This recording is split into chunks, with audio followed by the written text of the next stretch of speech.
I met a gypsy. We have people in the sport that care enough to like want to watch it grow. I think that one of the things. Oh my God, you cannot work in this sport and travel. Yeah. As much as Roger DaCosta and Keith and Todd Gendro and Dave Prater, Prater and Mike, yeah. and all the way down. Prater, I mean, you cannot do this job unless you love this sport. Yeah. Davey Coombs. Yeah. My God, that guy's been grinding. He don't need the money. Yeah. Gabrielle, Alpine Star. Oh, bro. I mean, you gotta love what you do. He went. I mean, Gabrielle went. Dave Prater. So I want to make sure clear. I love those guys. I think they all bust they are so loyal and passionate. Yeah. Roger DaCosta. Can you imagine how many weekends he's been away from his family? Yeah. Hats off. 1,000. And he still raised a great kid. By the way, I don't know how he did it, but hats off because I couldn't do a good job like that. Roger DaCosta is someone I look up to for that reason also. Is that guy never missed. I don't know that he's missed races and has raised an unbelievable family and had a great relationship. You know, again, I just watched it at least. And again, I don't know everybody's got dark stories, whatever else, but I'm just saying the majority of these team managers also, hats off to all of you, bus drivers, semi drivers, like, I don't know how you do it. I know people say that to me because they see my Instagram where I'm on a plane all the time. Yeah, I love it. That's why. Yeah. Like, I literally almost just flew a red eye to Italy I would have been on the ground for 18 hours. Yeah. Thank God that got canceled. I love what I do. And there's sacrifices, so I do want to be clear that I'm not trying to take away that these people don't want to see the sport grow, the sport to do more, you know, and even the agents that go to every, like Lucas, that's his thing. To me, I can't be the best. I've always even preached this when he was there. I'm not so sure. Chad Reed was good at this and Dave Mira. Dave Mira used to, whenever I would comment, he'd say, look, dude, I pedal the bike. You do the deals. Stop telling me how to win this contest. Yeah. Or Chad Reed was great. He used to be like, Steve. Bob Moore and you still work together, but Bob was my agent and I asked for you for a reason. And Bob Moore is a world champion, but like, I'm good here. Like, I'll twist the throttle. You do my deals. Well, that's the thing is I don't know what an agent in motocross and supercross does. This is look, Lucas busts his ass, Beeks busts his ass, Hollywood, all these other agents.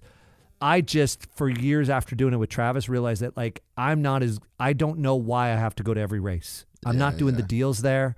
I'm not as good Monday through Friday. If I'm traveling Thursday to Sunday for supercross, I used to go to probably 14, 15 rounds with Reed and Travis. Ken Roxon and Adam Sansarillo are very clear that I work hard for them. And I think they'd rather me be on Monday, Tuesday, Wednesday, Thursday. Look, that's my deal. I don't go to a test track. I don't know the last time I've been to a test track. I see a lot of agents at test tracks. What the fuck did we do there? I'm still trying to figure out what an agent does at a test track. I'm kind of making fun of my own guy Beeks and Lucas. I love you, bro. Hey, what do you do there? They love it.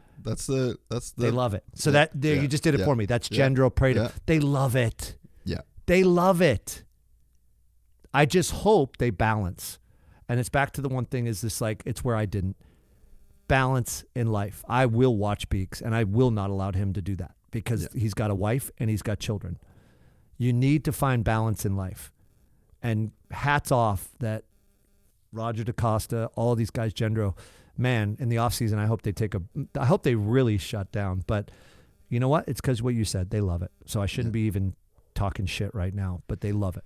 Yeah, and I think that's hard. sort of the point I guess I was trying to make. And maybe I didn't do a good enough job of that last year. Like I was kind of just get on my shit and get on my rants and try and get the messaging across that that I think like helps lift the sport, you know.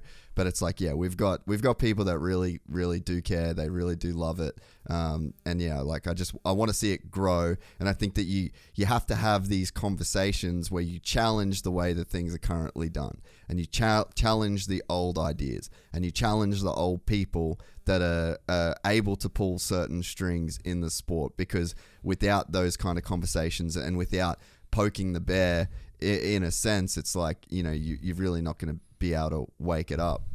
So all of this, you know, we've had a lot of conversations about the way that things could be improved, the way that things aren't, you know, kind of done right now or whatever. But all of that is for like this kind of global good, and it's coming from a place in both of us where it's like it's all love, it's all passion. And I mean, I've spent thousands and thousands of hours in this fucking studio grinding when I wasn't making any money. But same reason that you get fucking beaks going to the test track. I love this shit. Bro, I haven't been to America in 5 years. I haven't been to a supercross race. I haven't been able to go there and be amongst my friends and be around the sport that I love in 5 years. And guess what? I just been fucking grinding in the background, still trying to do what I can do because I fucking love this shit. So all of the things that we've said, all of the ways that we've said that things can improve, it's coming from a place of love and like wanting this to be better and knowing that it can. You as a great podcaster just did way better than I ever would do. And that was all the point I was even getting with process with WADA and all the shit that all the fans are going nuts. They don't know the whole story. I was trying to prove a point. It's called process and protocol. That's all. Like every other sport, just do it right. I'm just trying to elevate. So if I got to poke the bear to elevate it, it's not because I think someone was doing something wrong or not doing wrong or doing this or whatever else. I'm just confused. And WADA is very different than USADA. And I'll tell you a funny story is that when all this shit was going down, a certain journalist called me and another one called me and they still thought it was USADA in outdoors. It hasn't been. It's another group. It's not even WADA or USADA. Yeah.